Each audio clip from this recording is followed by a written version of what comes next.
Welcome to the Voice of Women podcast with the purpose to empower women and disrupt the gender gap. I am your host, Priya Kandula. Hello everyone, this is Priya Kandula, Director at Codeforce 360 and Leadership Coach for Women. Today is our fourth episode of our podcast, The Voice of Women, and the topic we're going to look at is how can we stop gender bias at the recruiting stage. We as human beings carry in us an implicit bias, also called an unconscious bias. Without even knowing it, we all possess our own biases. There is a very interesting test developed by Harvard called the Harvard Implicit Association Test, created 20 years ago to measure social attitudes and beliefs of many people that they may willingly or unable to realize. The various implicit biases focus on gender, race, skin, color, weight, and many more. I would really recommend you Google Harvard Implicit Association Test and take one of these tests. When it comes to women and men at work, most of us are conditioned by these biases.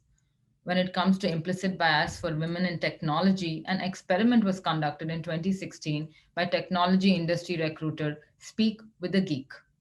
Speak with a Geek sent out 5,000 resumes with identical information to companies. One set of resumes included gendered names and biographical information, and the other set omitted those details. When those identifying aspects were removed from the resumes, 54% of women received interview offers. When gendered names and other biographical information was provided, only 5% of them did. This difference is huge, a 50% difference in chance of even being interviewed or not. The results don't get much better when companies use unbiased artificial intelligence to recruit candidates.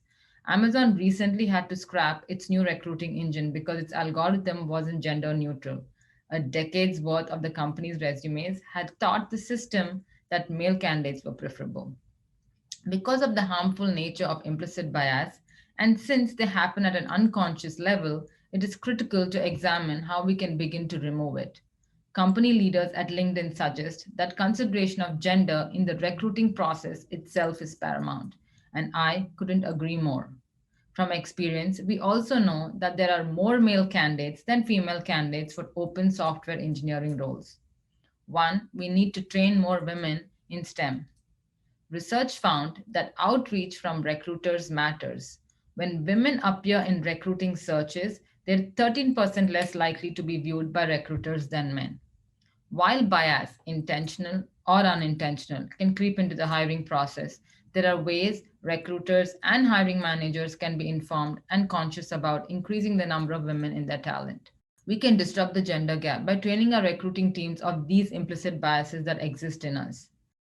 Just creating an awareness around the implicit biases and shining light on it will make a person be more conscious of their actions.